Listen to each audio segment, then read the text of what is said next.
Le texte que vous m'avez demandé de traiter aujourd'hui est un texte qui est issu de la Renaissance. La Renaissance, c'est du coup la période à partir de la fin du XVe jusqu'à la fin du XVIIe.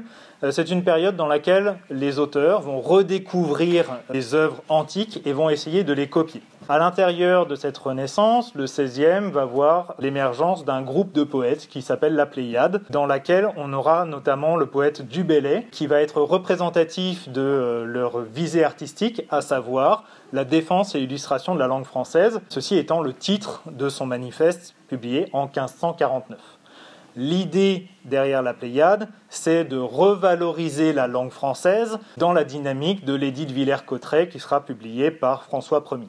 À l'intérieur de ce groupe de poètes, nous avons aussi un poète qui s'appelle Ronsard. Ronsard est un ecclésiastique qui est proche de François Ier et qui va illustrer les visées artistiques de la Pléiade, soit à travers sa poésie engagée, notamment dans le cadre des guerres de religion, soit avec l'ensemble de sa poésie lyrique, comme le livre des Amours par exemple. Le texte que nous avons à étudier est précisément issu du premier livre des Amours, qui sera publié en 1552, soit 3 ans seulement après la défense et l'illustration de la langue française. C'est un sonnet dans lequel Ronsard va décrire la femme qu'il aime en utilisant tout un tas de mots compliqués qui ont tous trait au vocabulaire de la richesse. L'idée est de montrer à quel point la femme est idéalisée pour montrer à quel point il l'aime. Je passe ainsi à la lecture du poème. Ce beau corail, ce marbre qui soupire, et cet ébène ornement du sourcil, et cet albâtre en voûte raccourcie, et ces saphirs, ce jaspe, ce porphyre, ces diamants, ces rubis qu'un zéphyr tient animés d'un soupir adouci, et ces œillets et ces roses aussi, et ce fin or où l'or même se mire, me sont au cœur en si profond émoi, qu'un autre objet ne se présente à moi, sinon le beau de l'or beau que j'adore. Et le plaisir qui ne se peut passer, de les songer, penser et repenser, songer, penser et repenser encore. Nous l'avons dit, Ronsard fait partie de la Pléiade, il s'inscrit pleinement dans la dynamique de la Renaissance. En cela, nous pouvons nous poser la question suivante, en quoi ce poème d'amour est-il représentatif de son époque ? Pour répondre à cette question, nous allons découper ce texte en 2 parties, en 2 mouvements, qui sont d'une part les quatrains, d'autre part les tercets. Les 2 quatrains, en effet, proposent la description du visage de la femme aimée, et enfin, dans les tercets, nous retrouvons les émotions suscitées chez le poète par l'évocation de cette description. Je commence ainsi le commentaire. Le premier vers commence immédiatement avec l'évocation du vocabulaire des matériaux précieux, le corail, le marbre. Ainsi, on a la description de quelque chose qui va ressembler à un trésor. Mais il s'agit ici d'un trésor animé, puisque le marbre soupire. Le marbre étant normalement un minéral, il ne devrait pas pouvoir soupirer. Ainsi, on peut donc bien voir qu'il s'agit d'une métaphore pour une partie du corps, en l'occurrence, ce qui permet de soupirer, à savoir la gorge. Le corail, alors, peut être réinterprété, à cause de sa couleur, comme étant la bouche de la personne qui est décrite. Ce corail est beau. On peut noter ici l'utilisation de l'adjectif qualificatif antéposé qui va marquer la subjectivité du personnage qui parle et insister déjà sur l'appréciation, l'amour de celui qui décrit. En termes de style, on peut remarquer aussi une figure en chiasme puisque nous avons expansion du nom, nom et après nom, expansion du nom. Donc cette figure en chiasme, qui est une figure en miroir, va ici métaphoriser l'enfermement dans la vision du poète. Le vers 2 continue exactement sur ce schéma.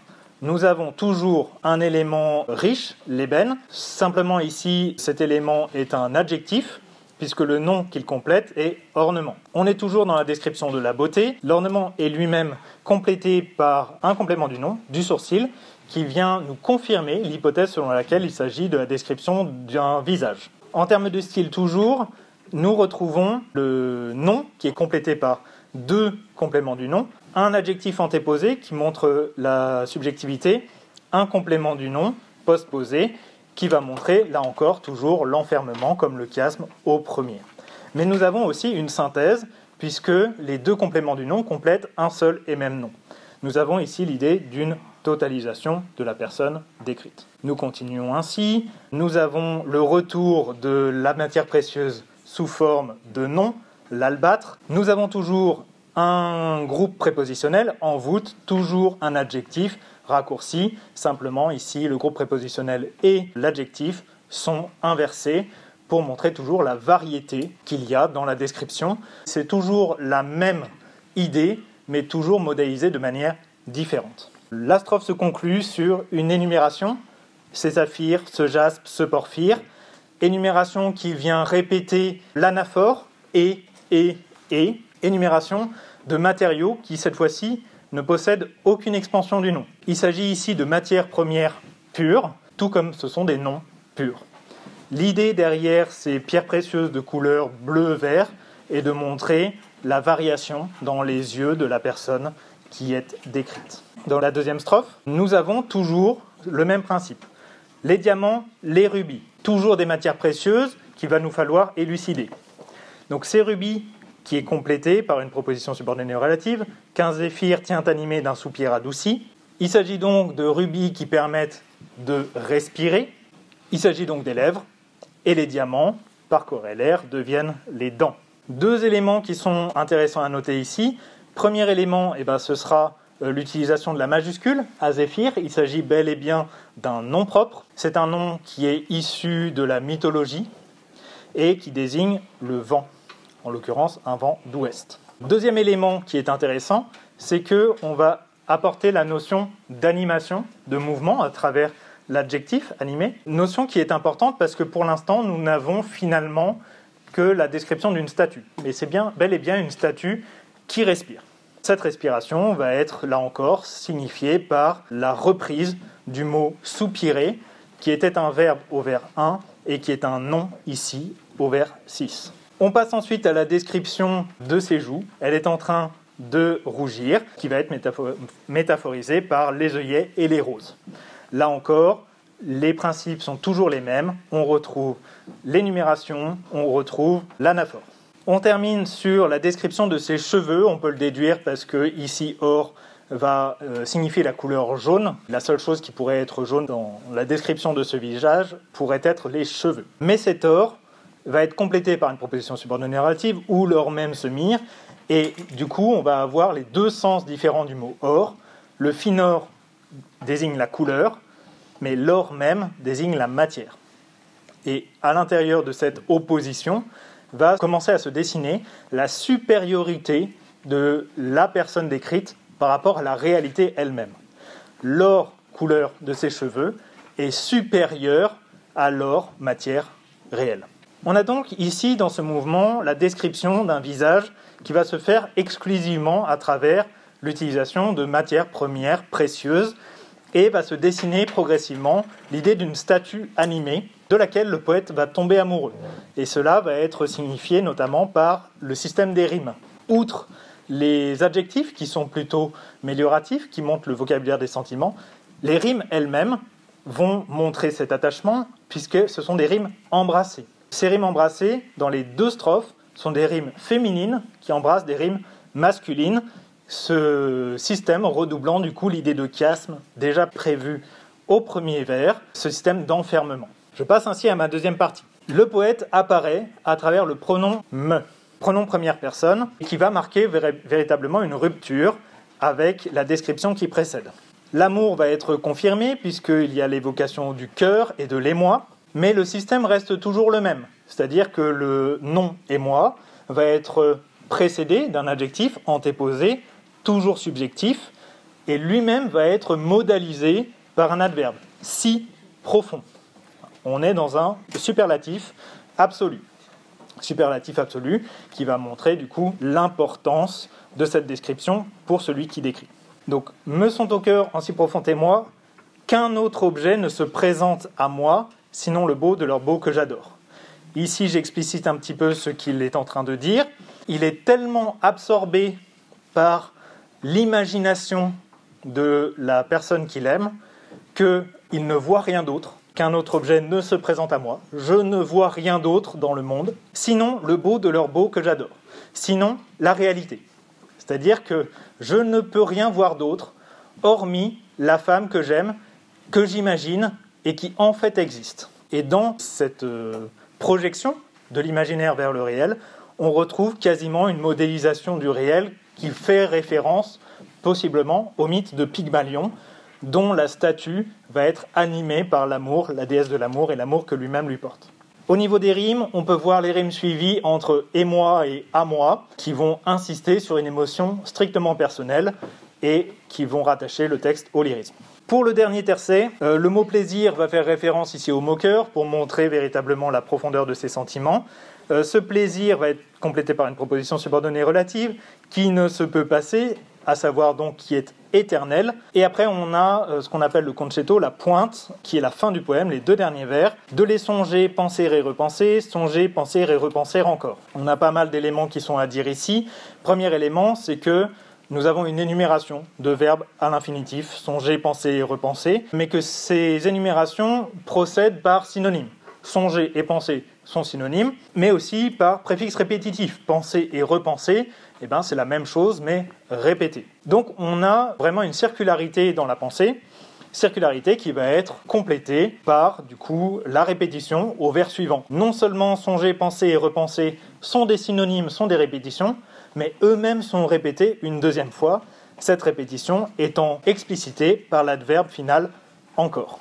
Pour terminer là-dessus, le système de rimes à l'intérieur des 4 derniers vers est à nouveau un système de rimes embrassé, et comme dans le début du poème, c'est un système de rimes embrassé où les féminines embrassent les masculines. Donc la domination de la femme aimée est totale sur la personne qui le décrit.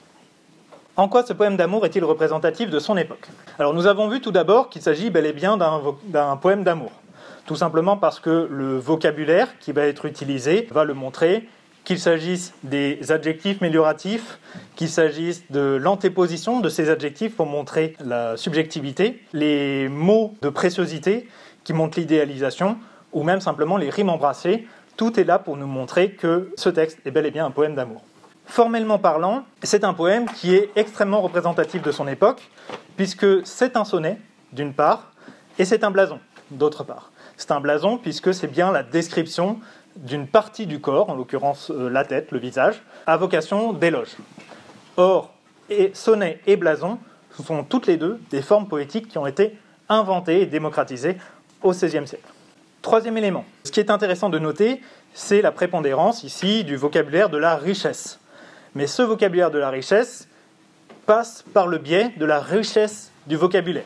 C'est-à-dire qu'on ne se satisfait pas de simplement saphir. On va aller chercher le mot complexe porphyre. Dans cette richesse du vocabulaire, va s'illustrer véritablement le projet lexical porté par la Pléiade, notamment à travers le manifeste de Du Bellay. Enfin, ce texte, par la référence implicite possible à Pygmalion, va bien être représentatif de la Renaissance, puisque cette Renaissance va faire revivre des mythes antiques, et cela va être précisé explicitement par le mot zéphyr, par exemple. Pour ce qui est de la question de grammaire, vous m'avez demandé de traiter les expansions du nom dans les 3 dernières strophes du poème. Les expansions du nom sont donc des mots ou des groupes de mots qui vont venir ajouter une précision supplémentaire au nom, et ils vont se répartir en 3 catégories, les adjectifs, les compléments du nom et les propositions subordonnées relatives. Pour ce qui est des adjectifs, j'ai repéré 4 occurrences dans notre extrait: adouci, fin, profond et autre. 3 sont des adjectifs qualificatifs: fin qui complète or, profond qui complète émoi et autre qui complète objet. Et 1 est un adjectif verbal, adouci, qui complète soupir. Ces 4 adjectifs ont la même fonction, ils sont épithètes puisqu'ils complètent directement le nom sans en être détachés. Pour ce qui est des compléments du nom, j'en ai repéré 2. Le premier, c'est de leur beau, qui est bien un groupe prépositionnel introduit par la préposition de, et qui complète le nom commun beau. On sait que beau ici est bien un nom commun parce qu'il possède un déterminant, le, et il n'est donc pas ici un adjectif. Et deuxième complément du nom, il s'agit des 2 derniers vers, de les songer, penser et repenser, songer, penser et repenser encore. Tout cela étant un groupe prépositionnel introduit par la préposition de, qui complète plaisir. C'est le plaisir de les songer, etc. Enfin, pour ce qui est des propositions subordonnées relatives, j'en ai repéré 4. Qu'un zéphyr tient animé d'un soupir adouci, Il s'agit bel et bien d'une proposition qui est organisée autour du verbe conjugué tient. Elle est introduite par un pronom relatif que qui complète Ruby, qui est bien un nom. Deuxième proposition subordonnée relative, ou lors même se mire, là encore, organisée autour d'un verbe conjugué, se mirer, introduit par un pronom relatif ou complétant un nom, or. Troisième proposition subordonnée relative, que j'adore, groupe constitué autour du verbe conjugué j'adore, introduit par le pronom relatif que, complétant le nom beau. Et enfin, dernière proposition subordonnée relative, qui ne se peut passer, groupe organisé autour du verbe conjugué peut, introduit par le pronom relatif qui et complétant le nom plaisir.